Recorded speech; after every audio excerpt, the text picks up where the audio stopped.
नमस्कार मित्रांनो, एन के ऑनलाईन क्लासमध्ये आपले सर्वांचं मनपूर्वक स्वागत. मित्रांनो, आता 12वी इंग्रजी विषयाची तयारी तुम्ही करत आहात आणि इंग्रजी हा विषय तुम्हाला अवघड जातो आहे आणि बोर्ड परीक्षेत पास होण्यासाठी आपल्याला तयारी करायची आहे. तर अशा विद्यार्थ्यांसाठी हा व्हिडिओ अतिशय महत्त्वाचा आहे. त्याचबरोबर ज्या विद्यार्थ्यांची तयारी झालेली आहे त्यांनी एकदा पाहिलं तर त्यांचेही 1 मार्क तर फिक्स सगळ्या विद्यार्थ्यांचा या ठिकाणी होऊन जाईल. कारण मला वाटतं 80 ते 90% बोर्ड परीक्षेत एखादं तरी वाक्य टेन्सवरती येणारच आहे आणि त्याचा फायदा तुम्हाला त्या ठिकाणी होईल. तर टेन्सच्या संदर्भात मी 3-4 व्हिडिओ याच्यापूर्वी अपलोड केले आणि प्रत्येक याच्यामध्ये एक प्रकारचे टेन्स आपण घेतले. 4 व्हिडिओमध्ये सगळे टेन्स संपवलेले होते. परंतु त्याहीपेक्षा आजचा व्हिडिओ फार महत्त्वाचा आहे. कारण याच्यामधून तुम्हाला टेन्स आता पुन्हा अभ्यासण्याची गरज राहणार नाही. त्या 4 व्हिडिओंचा सारांश आजच्या व्हिडिओमधून आपल्याला मिळणार आहे. अतिशय सोप्या भाषेत आणि सोप्या पद्धतीने आपण हे टेन्स लक्षात घेणार आहोत, लक्षात ठेवणार आहोत. मित्रांनो, टेन्सचा आणखी देखील काही रूल्स आहेत. ते रूल्स देखील टेन्ससोबत तुमचे ह्या ठिकाणी समजून जातील की आत्तापर्यंत ते तुमच्यापर्यंत कोणी अशा पद्धतीने मांडण्याचा प्रयत्न केलेला नसेल. तर चला सुरुवात करूयात. परंतु मित्रांनो, जी बोर्डाची तयारी आहे ती आपण करतच आहोत. त्याच्यात वेगवेगळ्या टाईपचे व्हिडिओ आपण इंग्रजी विषयाचे घेतलेले आहेत, करत आहोत आणि कशा पद्धतीने पास व्हायचं या संदर्भात देखील आपण पुढं त्याच्यात अपडेशन करत चाललेलो आहोत. तर मित्रांनो पहा, टेन्स नंतर आपण इतरही ग्रामरचे प्रकार घेऊयात की ज्याच्या आधारे तुम्हाला बोर्ड परीक्षेमध्ये त्याचा फायदा नक्की होईल. ग्रामरचा जेवढा पार्ट असतो त्याच्यातले निम्मे जरी गुण मिळाले तरी तुम्हाला ते पास होण्यासाठी महत्त्वाचे असणार. आणि ज्या विद्यार्थ्यांचं ग्रामर आहे, माहिती आहे, परंतु त्यांची एक रिव्हिजन याच्या माध्यमातून होऊन जाईल. इतरही व्हिडिओ जसे वेळ मिळेल तसं आपण बनवणारच आहोत. अर्थशास्त्राच्या संदर्भात आपण बऱ्यापैकी इम्पॉर्टंट क्वेश्चन अपलोड केलेले आहे. इतरही विषयांची आपण सुरुवातच करणार आहोत. मध्ये थोडंसं सराव परीक्षा कॉलेजमध्ये असल्यामुळे ते पेपर चेकिंग आणि इतर याच्यामध्ये वेळ मिळत नव्हता. आत्ता ते थोडंसं काम झालेलं आहे. तर आपण आपल्या कामाला सुरुवात करूयात. यानंतर डेली तुम्हाला IMP क्वेश्चनचे व्हिडिओ देखील पाहायला मिळतील. मित्रांनो, चला सुरू करूयात. टेन्समध्ये आपल्याला माहिती आहे मुख्य टेन्सचे 3 प्रकार आहेत. एक आहे प्रेझेंट टेन्स, त्याला आपण वर्तमान काळ म्हणतो. दुसरा आहे पास्ट टेन्स, त्याला भूतकाळ म्हटलं जातं. आणि तिसरा आहे फ्युचर टेन्स, त्याला भविष्यकाळ म्हटलं जातं. आता माझं प्रोनाऊन्सिएशन थोडंसं वेगळं येऊ शकतं, पण समजेल तुम्हाला इथपर्यंत काय हरकत नाही. आपल्याला समजणं महत्त्वाचं आहे. कारण पेपरमध्ये तुम्ही काय बोलतायत याला महत्त्व नाही, तुम्ही काय लिहितायत आणि कसं लिहितात याला महत्त्व आहे. त्याचाच विचार करायचा. आता ह्या सगळ्या टेन्स, ह्या 3 मुख्य टेन्सचे उपप्रकार आहेत. म्हणजे साधा वर्तमान काळ, त्याला आपण सिम्पल प्रेझेंट टेन्स म्हणतो. प्रेझेंट कंटिन्युअस म्हणजे चालू वर्तमान काळ, ज्याच्यात क्रिया चालू असते, कंटिन्युअस त्याला म्हटलं जातं, प्रेझेंट कंटिन्युअस. त्यानंतर असतो प्रेझेंट परफेक्ट टेन्स. परफेक्ट म्हणजे पूर्ण, एखादी गोष्ट पूर्ण झालेली आहे तर त्यासाठी प्रेझेंट परफेक्ट टेन्स. आणि एक टेन्स असतो परफेक्ट कंटिन्यू, म्हणजे प्रेझेंटचा असेल तर प्रेझेंट कंटिन्यू, पास्टमधलं असेल तर पास्ट परफेक्ट कंटिन्यू. म्हणजे ह्या शब्दांच्या समोर त्या काळाचा कोणता काळ वापरणार तो लिहायचा किंवा वापरायचा किंवा बोलायचं की तुमचा तो काळ होऊन जातो. जसं वर्तमान काळाला प्रेझेंट म्हणतात तर present continue, present perfect continue. Past tense जर घेतला भूतकाळ आपण तर past continue, past perfect continue. अशा प्रकारे ह्या टेन्सची नावं तयार होतात. फक्त सिम्पल जो पहिला प्रकार आहे त्याच्यात सिम्पल नाव आधी घ्यायचं, नंतर टेन्सचं नाव घ्यायचं. अशा प्रकारे तुम्हाला हे दिसतं. परफेक्ट कंटिन्युअसमध्ये पूर्ण आणि अपूर्ण दोन्ही क्रिया तुम्हाला पाहायला मिळतात. आता आपल्याला त्याचा अर्थ समजून घ्यायचा नाही, फक्त टेन्स ओळखता आले पाहिजे. ओळखले की 1 मार्क आहे. कारण तुम्हाला आता एक विधान देऊन त्याला खाली 4 पर्याय असतात, योग्य टेन्सचं विधान ओळखायचं असतं. त्यामुळं अर्थ लावत बसायचे नाही आहेत. तर वर्तमान काळाचा जर आपण पहिला प्रकार घेतला सिम्पल साधा वर्तमान काळ, सिम्पल प्रेझेंट टेन्स, तर त्याच्यामध्ये कुठल्याही प्रकारचं हेल्पिंग व्हर्ब येत नाही. हेल्पिंग व्हर्बवरती आपण एक व्हिडिओ अपलोड केलेला आहे, तो पाहून घ्या. कुठले हेल्पिंग व्हर्ब आहे. मॉडेल एक्झिलरीचं जर तुम्ही व्हिडिओ पाहिला असेल तर त्याच्यात मी सगळे तुम्हाला हेल्पिंग वर्ब सांगितलेले आहेत आणि मॉडेल पण दाखवलेले आहेत. तर तो एक व्हिडिओ पहा. मॉडेल ॲक्झिलरीचा पण तुमचा अभ्यास होईल आणि हेल्पिंग वर्ब पण तुम्हाला कळून जाते. तर साध्या टेन्समध्ये कुठल्याही प्रकारचं हेल्पिंग वर्ब येत नाही. डायरेक्ट मूळ क्रियापद तुम्हाला वाक्यात असतं. हेल्पिंग वर्ब नाही म्हटल्यावरती 100% तो टेन्स सिम्पलमधला आहे. फक्त ओळखायचं काय आपल्याला, प्रेझेंटमधला आहे, पास्टमधला आहे की फ्युचरमधला आहे. तर प्रेझेंटमधलं आहे हे कसं कळतं आपल्याला, एक तर तिथं क्रियापदाचं पहिलं रूप लिहिलेलं असतं किंवा त्या क्रियापदाला यस किंवा ईएस प्रत्यय लावलेला असतो. ह्या दोघांपैकी काही दिसलं तर तो साधा वर्तमानकाळ, सिम्पल प्रेझेंट टेन्स. त्यानंतर आहे present continuous tense. Present continuous टेन्समध्ये ॲम इज आर ही सहाय्यकारी क्रियापदं येतात. ॲम इज आर ही सहाय्यकारी क्रियापदं येतात. ही काय येतात, कारण ती वर्तमान काळातली आहेत. ॲम वर्तमान काळातले, इज पण वर्तमान काळातले, आर पण वर्तमान काळातले. ते जेव्हा येतात तेव्हा आपल्याला कळतं की हा वर्तमान काळ आहे. हे म्हणून हे आधी पाठ करा. हेल्पिंग वर्ब पाठ केले असतील तर आणि माहिती असतील तर तुम्हाला लगेच कळेल हे वर्तमान काळातले आहेत, म्हणजे वर्तमान काळातला प्रकार आहे. कोणता प्रकार आहे, क्रियापदाला आय एन जी आहे म्हणजे कंटिन्यू टेन्स. कंटिन्यू टेन्समध्ये क्रियापदाला आय एन जी असतं. कुठल्या काळातले, वर्तमान काळातलं असेल तर ॲम इज आर येणार, ठीक आहे. आणि क्रियापदाला आय एन जी आली की क्रिया चालू. म्हणजे हे दोन्हीही घटक तुमचे नावानुसार जर विचारात घेतले तर तुम्हाला कळतं present, am is are, continue, I N G रूप. त्यानंतर परफेक्ट टेन्स जर पाहिलं तर त्याच्यात हॅव हॅज येतं. वर्तमान काळातला पूर्ण वर्तमान काळ जर जेव्हा तुम्ही लिहिता त्याला प्रेझेंट परफेक्ट टेन्स म्हणतो. तर प्रेझेंटसाठी हॅव हॅज वर्तमान काळातलं, कारण ते वर्तमान काळी आहेत. आणि परफेक्ट टेन्स सांगायला क्रियापदाचं तिसरं रूप लिहायचं त्याच्यानंतर, की इथं प्रेझेंट परफेक्ट टेन्स होतो. आता प्रेझेंट परफेक्ट टेन्स आहे कंटिन्युअस टेन्स, तर याच्यामध्ये हॅव हॅज प्रेझेंट नाव आहे आधी, तर हॅव हॅज आलं प्रेझेंट परफेक्ट टेन्समधलं. म्हणजे वरती दिलेले दोन काळ जे आहेत ना, परफेक्ट आणि कंटिन्यू, दोघांचं मिळून हा चौथा प्रकार आहे. तर पहिलं नाव काय आहे, परफेक्ट. मग परफेक्टमधलं आपण काय घेतलं, हॅव हॅज. त्याच्यानंतर काय लिहायचं, क्रियापदाचे तिसरे रूप म्हणजे परफेक्ट टेन्स होतो. तर आता इथं क्रियापदाचे तिसरे रूप घेण्याच्या आधी कंटिन्युअस टेन्स पण आपल्याला जोडायचं. मग दोन्ही टेन्स जोडायचे असल्यामुळे आपण काय करणार, कंटिन्यूचं पण रूल पाहणार. कंटिन्यूचा रूल सांगतो की ॲम इज आर आणि नंतर आय एन जी पाहिजे. पण हॅव हॅज आल्यानंतर हॅव हॅजचा रूल सांगतो की हॅव हॅज नंतर तिसरं रूप लिहावं लागतं परफेक्ट टेन्स करायला. आणि कंटिन्युअस टेन्स करायला ॲम इज आर यांची रूपं घेऊन आय एन जी लागतं. मग इथं आपल्याला सोल्युशन काढलं की ॲम इज आर ही रूपं आहेत बी, टू बी या क्रियापदाची. मग टू बीचं तिसरं रूप असतं बीन, ते आपण हॅव हॅज नंतर लिहिलं तर इथं काय रूल फॉलो झाला, हॅव हॅज नंतर तिसरं रूप म्हणजे परफेक्ट टेन्स असतो तो इथं रूल फॉलो झाला. हॅव हॅज आलं आणि तिसरं रूप आलं क्रियापदाचं. आणि कंटिन्यूचा रूल सांगत होता की टू बीचं रूप वर्तमान काळातलं घ्या आणि आय एन जी जोडा. आता आपण टू बीचे ॲम इज आर नाही जोडू शकलो कारण तिसरं लिहायचं होतं, मग तिसरं लिहिलं आणि त्याच्यानंतर क्रियापदाचं आय एन जी रूप लिहिलं की कंटिन्युअस टेन्स होईल. म्हणजे आधीच्या दोन हॅव हॅज आणि बीनने परफेक्ट टेन्स तयार झाला आणि बीन आणि आय एन जीने कंटिन्युअस टेन्स तयार झाला. आलं लक्षात. हे रूल एवढे डिटेलमध्ये कोण सांगत नाही, आपण जे ह्या ठिकाणी पाहतोय. यानंतर आहे भूतकाळ. साधा भूतकाळ आहे, सिम्पल पास्ट टेन्स आहे. सिम्पल पास्ट टेन्समध्ये सिम्पलचे मी सांगितलं कुठलाही प्रकार घेतला की तुम्हाला तिथं हेल्पिंग वर्ब दिसणारच नाही, हेल्पिंग वर्ब आलेलंच नाही. क्रियापदाचं डायरेक्ट भूतकाळी रूप आहे. ओळखायचं कसं, त्याला दुसरं रूप पण म्हटलं जातं, भूतकाळी रूप किंवा दुसरं रूप जर वाक्यात दिसलं तर तो भूतकाळ आहे. मूळ रूप आणि त्याला यस यस प्रत्यय दिसला तर तो वर्तमान काळ आहे. म्हणजे क्रियापदाचे रूपं पाहूनही तुम्हाला कळतं. एक तर पहिलं पाहायचं सहाय्यकारी क्रियापदं कोणती आहेत, नाही आली तर सिम्पल टेन्समधला कुठला तरी प्रकार आहे. आता आहे पास्ट कंटिन्युअस टेन्स म्हणजे भूतकाळातला चालू भूतकाळ. चालू भूतकाळामध्ये इथं वॉज वेअर हे सहाय्यकारी क्रियापद येतं आणि त्याच्यानंतर क्रियापदाचं आय एन जी रूप असतं. आता वॉज वेअर काय येतं, कारण ॲम इज आर हे वर्तमान काळातली आहेत, तसेच त्यांची भूतकाळी रूपं वॉज वेअर आहेत. एक असतं एकवचनीसाठी एक अनेकवचनीसाठी. सेम इकडंही तशीच आहे.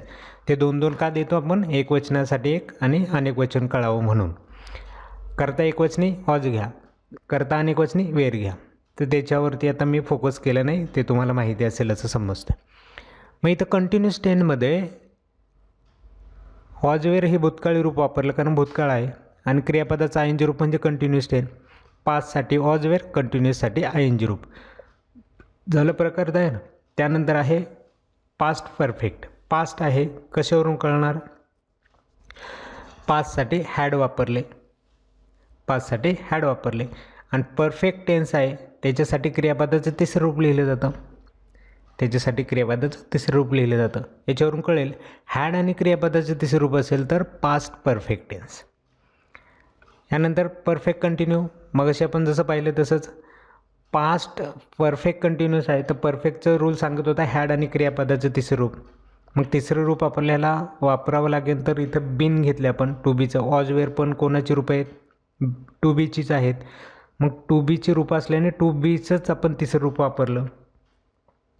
ॲमेझार वर्तमानकाळी रूप आहे टू बीचं, ऑज वेर भूतकाळी रूप आहे आणि बिन हे तिसरं रूप आहे. मग आपण तिसरं रूप केलं बिनचं ह्या ठिकाणी बिन. आणि त्यानंतर क्रियापदाचं आय एन जी रूप लिहिलं टू बीच्या रूपानंतर की कंटिन्यूस टेन्स तयार होतो. मग इथं हॅड बिनमध्ये परफेक्ट टेन्स झाला आणि बिन आय एन जीमध्ये कंटिन्यूस टेन्स तयार झाला. तर अशा प्रकारे हा टेन्स या ठिकाणी आपल्याला लक्षात येईल. यानंतर विल आणि क्रियापदाचं पहिलं रूप.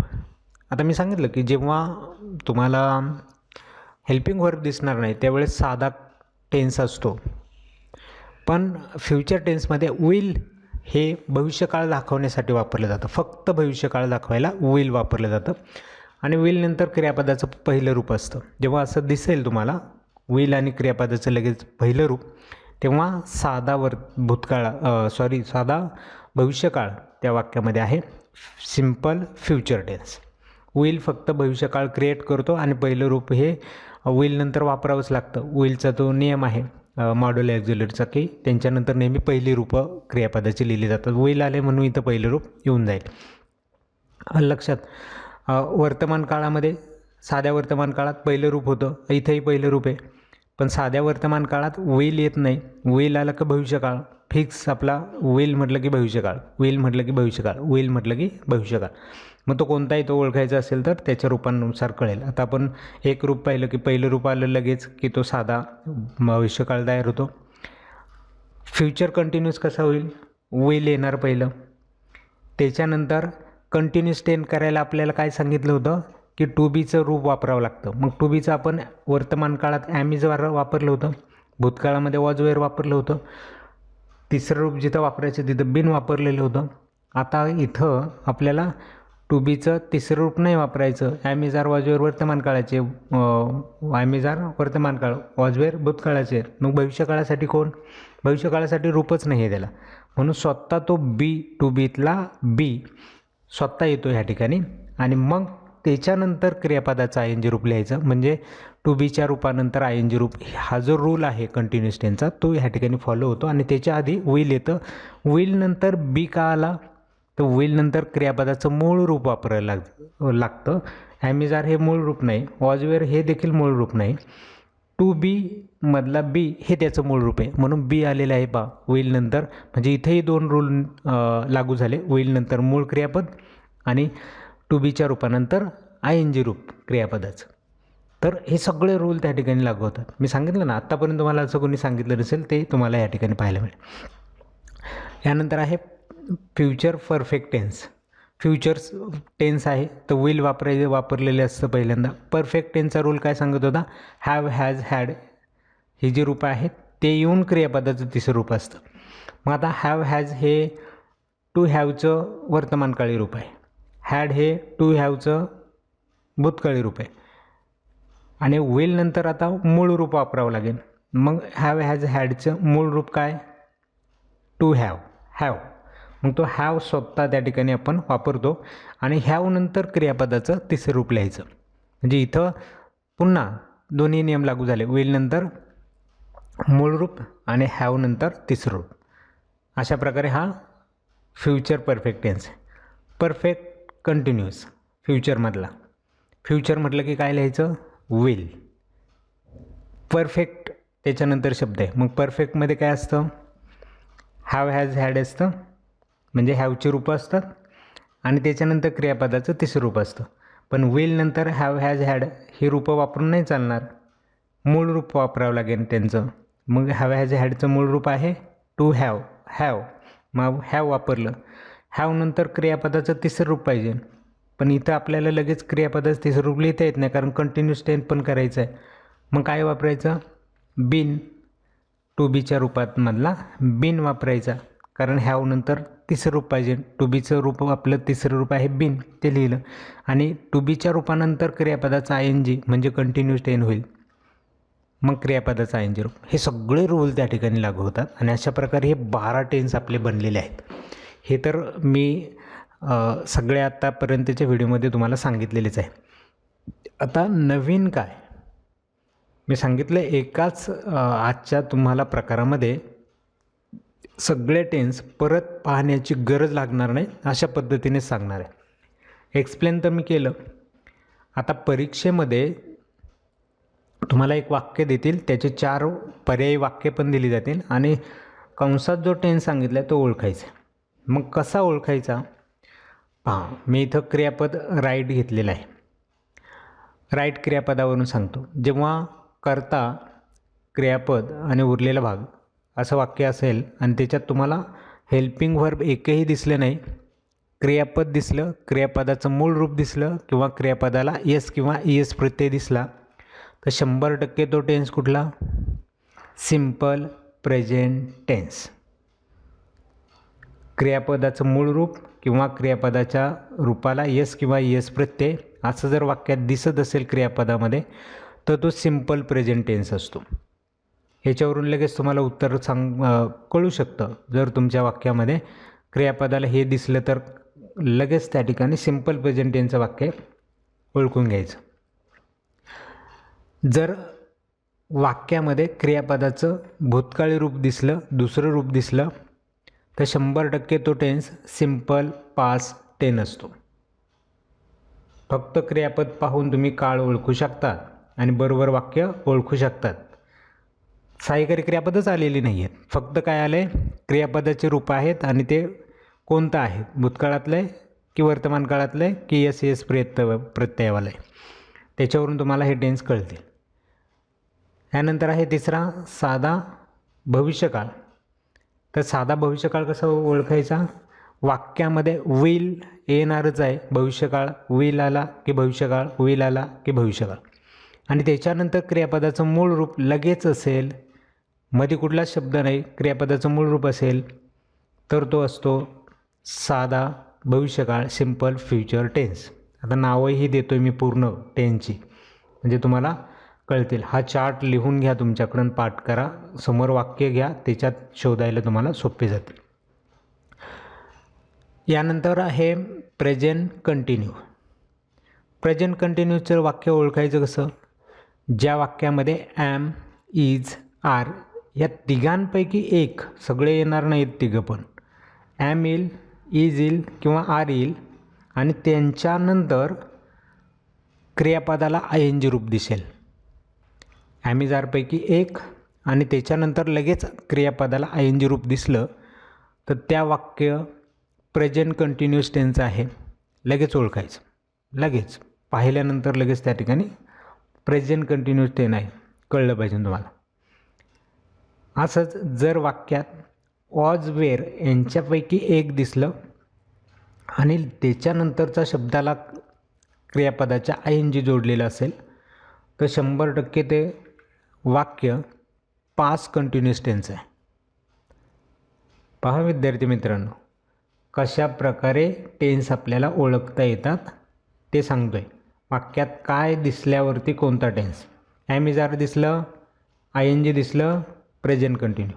वॉज, वेअर दिसलं, त्याच्यानंतर आय एन जी दिसलं, पास्ट कंटिन्यू.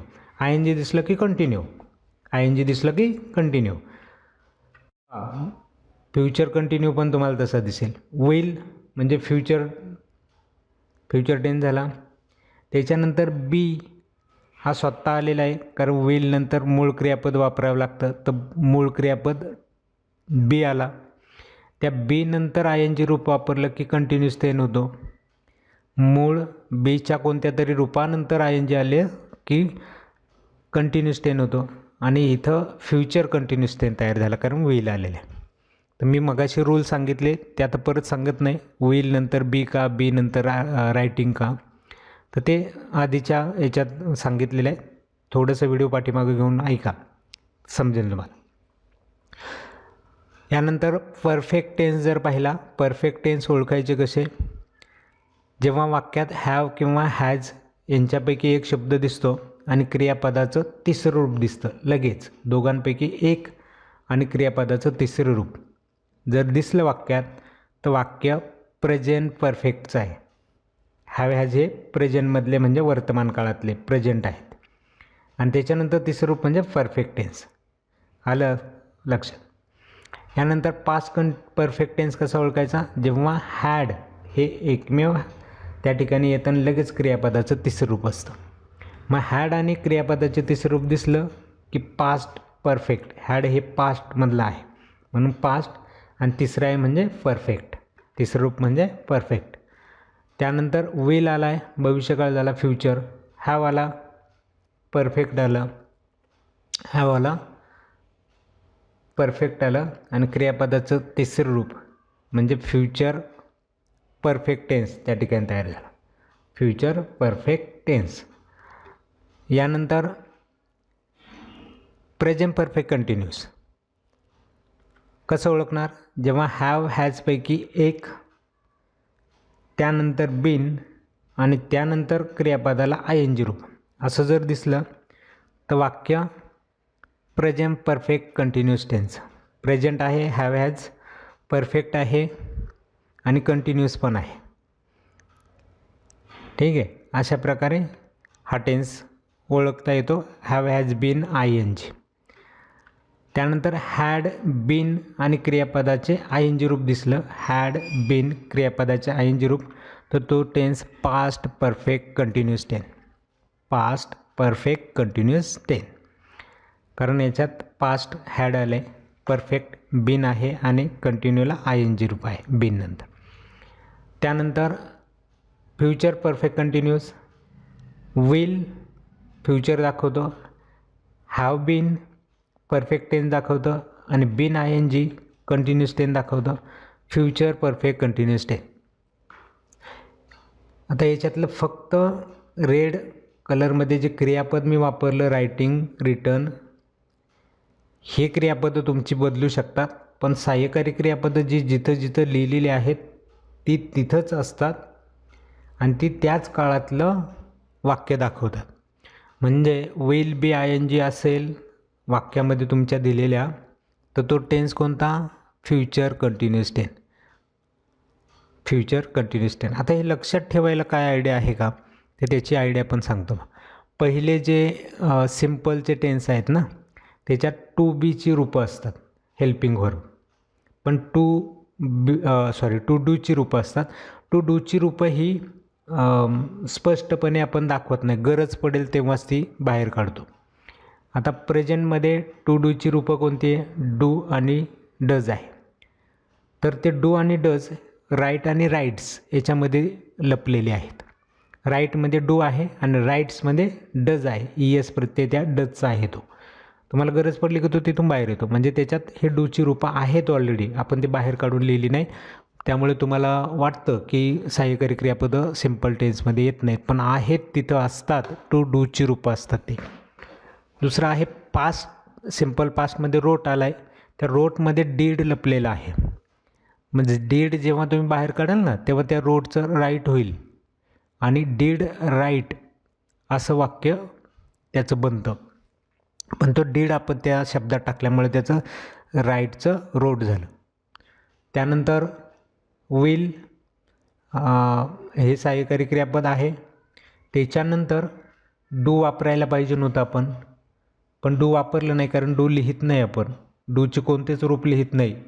जेव्हा गरज असेल फार तेव्हाच वापरतो. विल नंतर मूळ क्रियापद आलेलं आहे म्हणून गरज पडली नाही डूची, तिथं जर क्रियापदाचं तिसरं एखादं रूप वापरलं असतं ना, तर विल नंतर डू वापरायला लागलं असतं आपल्याला, कारण विल नंतर नेहमी मूळ रूप लिहिलं जातं, लक्षात ठेवा.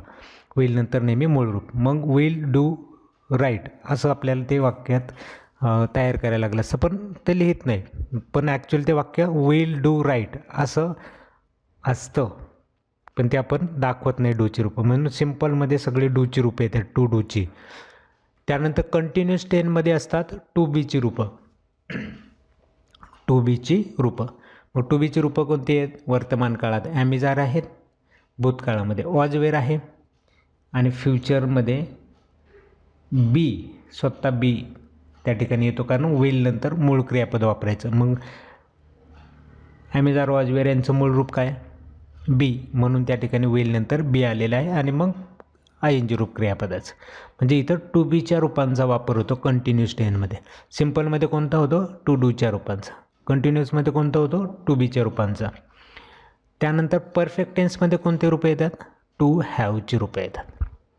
परफेक्ट टेन्समध्ये कोणती येतात? टू हॅवची रूपं येतात. आता टू हॅवची रूपं कोणती? हॅव हॅज हे वर्तमान काळातले, म्हणून वर्तमान काळात आपण हॅव हॅज घेतलं. भूतकाळामध्ये हॅड रूप आहे त्याचं, ते भूतकाळासाठी आहे. आणि फ्युचरसाठी विल नंतर मूळ रूप पाहिजे. मग हॅव हॅज हॅड यांचं मूळ रूप असतं हॅव, स्वतः हॅव, टू हॅवचा हॅव, म्हणून विल नंतर हॅव वापरून आपण तिसरं रूप लिहिलेलं आहे. तर अशा प्रकारे टू हॅवची रूपं येतात. आणि परफेक्ट कंटिन्युअसमध्ये हॅवची रूपं पण आहेत आणि टू बीची रूपं पण आहेत, कारण परफेक्ट टेन्स पण आहे, कंटिन्युअस टेन्स पण आहे. मग दोघांच्याही रूपांचा वापर आहे. हॅव हॅज पण दिसतंय आणि बिन पण दिसतंय. हॅव हॅज पण दिसतं, हॅड पण दिसतंय, बिन पण दिसतंय, हॅव पण दिसतंय, बिन पण दिसतंय. म्हणजे दोघांचीही टू बीची टू हॅवची रूपं इथं मिक्स झालेली तुम्हाला पाहायला मिळतात. तर अशा प्रकारे मित्रांनो हे आहेत टेन्स, आणि त्याच्यामध्ये बरेचसे रूल इंग्रजीतले विचारात घेऊन हे अशा प्रकारे टेन्स बनलेले आहेत. मला वाटतं हा टेबल जर तुम्हाला समजला आणि तुम्ही लक्षात ठेवला तर टेन्सचा काहीच प्रॉब्लेम येणार नाही. एकदा व्यवस्थित पाठ करा. ॲमिजार आणि ING असेल तर कोणता टेन्स, वाक्यात हॅड आणि क्रियापदाचं तिसरं रूप दिसलं तर कोणता टेन्स, वाक्यात विल बी क्रियापदाचं ING रूप दिसलं तर कोणता टेन्स, त्याच्यावरून तुम्ही वाक्य ओळखू शकता. उदाहरणार्थ पहा, बोर्ड परीक्षेमध्ये आलेला प्रश्न आहे लँग्वेज स्टडीमध्ये. एक वाक्य दिले होतं आणि कंसात म्हटले choose the correct present perfect form. आता प्रेझेंट परफेक्ट ओळखायचं कसं? प्रेझेंट म्हणजे वर्तमान काळ, परफेक्ट म्हणजे पूर्ण. मग त्याचा रूल काय सांगतो? प्रेझेंट परफेक्टमध्ये वाक्यात हॅव हॅजपैकी काहीतरी एक असेल आणि त्याच्यानंतर लगेच क्रियापदाचं तिसरं रूप असेल. मग पर्याय आपल्याला उत्तराचे दिलेत. त्याच्यामध्ये पहिला पर्याय जर पाहिला, गव्हर्नमेंट ऑफ इंडिया इज आलेलं आहे. इज आणि इजच्या नंतर क्रियापदाचं कोणतं रूप वापरतो आपण टेन्समध्ये? ॲमिजार नंतर क्रियापदाचा ING वापरतो. इथं काय केलं आहे? इज आलं आहे आणि त्याच्यानंतर क्रियापदाचं तिसरं रूप लिहिले. असं वाक्यच बनत नाही मुळात. इज नंतर INGच रूप यायला पाहिजे, पण आलेलं नाही, म्हणजे हे वाक्य चुकीचं आहे. आपल्याला प्रेझेंट परफेक्ट टेन्स बनवायचं आहे. तसं जरी तुम्ही शोधत गेला तरी कळू शकतं. प्रेझेंट परफेक्ट टेन्स ओळखायचं कसा? हॅव हॅज आणि क्रियापदाचं तिसरं रूप. मग शोधा बरं, दुसऱ्या वाक्यात काय? गव्हर्नमेंट ऑफ इंडिया हॅड आलं. हॅड म्हणजे भूतकाळ झाला, बरोबर, म्हणजे हे वाक्य पण आपलं प्रेझेंट परफेक्टचं नाही. तिसऱ्या वाक्यात government of India has been क्रियापदाचं तिसरं रूप. आता हॅज बीन क्रियापदाचं तिसरं रूप कुठं येतं आहे? परफेक्ट कंटिन्युअसमध्ये. आपल्याला प्रेझेंट परफेक्ट कंटिन्यू विचारलं का? परफेक्ट कंटिन्यू विचारलं का? नाही, प्रेझेंट टेन्स विचारलं आहे. प्रेझेंट टेन्समध्ये हॅव हॅज आणि क्रियापदाचं तिसरं रूप पाहिजे. मग असं पर्याय क्रमांक डीमध्ये दिसतंय. हॅज आलं आहे आणि क्रियापदाचं तिसरं रूप इन्करेज्ड. हॅज आणि क्रियापदाचं तिसरं रूप हे फक्त डीमध्ये दिसते, म्हणून आपलं उत्तर काय असेल? पर्याय क्रमांक डी. हे जर तुमचे टेन्स पार्ट असतील, टेन्स पार्ट असतील हे सगळे मी आधी दिलेले, तर तुम्ही हे उत्तरं शोधू शकाल. दुसरं एक स्पॉट द एररमध्ये विधान आलेलं होतं परीक्षेला. त्या वाक्यात चूक आहे ती चूक ओळखायची होती. म्हणजे आता पहा, सी हॅज बीन. आता हॅज आलं, त्याच्यानंतर बीन आलं की बीन नंतर क्रियापदाचं कोणतं रूप यायला पाहिजे, कोणतं रूप यायला पाहिजे बीन नंतर. जिथं जिथं बीन वापरलं ना त्याच्यानंतर नेहमी क्रियापदाचं कोणतं रूप दिसलं आपल्याला टेन्समध्ये, ING. आणि इथं वर्क जे क्रियापदाचं रूप आहे त्याला ED प्रत्यय म्हणजे भूतकाळी लिहिलं. मग बीन नंतर भूतकाळी रूप नाही लिहित आपण. हॅज नंतर तिसरं रूप बीन घेतलं, मग हॅज कुठलं आहे म्हणजे हा टेन्स कुठला आहे तुम्हाला कळलं का, प्रेझेंट परफेक्ट कंटिन्यूचं वाक्य आहे. आणि तिथं चुकवलं आहे, एक चूक केली त्यांनी, क्रियापदाला तिसरं रूप किंवा भूतकाळी रूप करून लिहिलं. असं वाक्य नसतं. इथं हॅज बीन नंतर क्रियापदाचं ING रूप पाहिजे. म्हणजे आता तुम्ही काय करायचं, इथं वर्क त्याचा ED काढायचा आणि त्याला ING जोडायचं म्हणजे तुमचं वाक्य बरोबर आलं. हा पण टेन्सचा प्रकार आहे. असं पण टेन्स तुम्हाला सोडवलं आहे, हॅज बीन नंतर ING रूप पाहिजे आणि इथं दिलं नाही म्हणजे इथं चूक झाली, हे आपल्याला चेंज करायचे. अशा प्रकारची वाक्य येऊ शकतात आणि ते वाक्य सॉल्व करायचे टेन्सवरती. आता हे एकाच परीक्षेमध्ये आलेली 2 वाक्य होती टेन्सवरून, म्हणजे 2 मार्क मिळाले. मी म्हटलं 80 ते 90% टेन्सचं वाक्य असतंच. त्यासाठी टेन्स एकदा अशा प्रकारे लक्षात ठेवा. नक्की तुम्हाला इंग्रजीचा हा 1 मार्क मिळायला हवा. फार सोपा आहे, मराठीत सांगितलं आहे. खूप म्हणजे अर्धा तास जवळपास आपण डिस्कशन करतो त्याच्यावरती आणि पूर्वी पण व्हिडिओ मी टाकलेले आहेत. पण आजच्या व्हिडिओमध्ये जी दिलेली माहिती ती परफेक्ट माहिती आहे. मला वाटतं याच्यापेक्षा वेगळं तुम्हाला काही देण्याची गरज नाही. इथून तुम्ही सहज कोणताही टेन्स ओळखू शकता. कसा ओळखायचा, ते कसे बनलेत यापासून आपण सगळी डिस्कशन केलेलं. चला तर मित्रांनो, आजचा व्हिडिओ या ठिकाणी थांबूया. भेटूया पुढच्या नवीन व्हिडिओमध्ये. तोपर्यंत नमस्कार.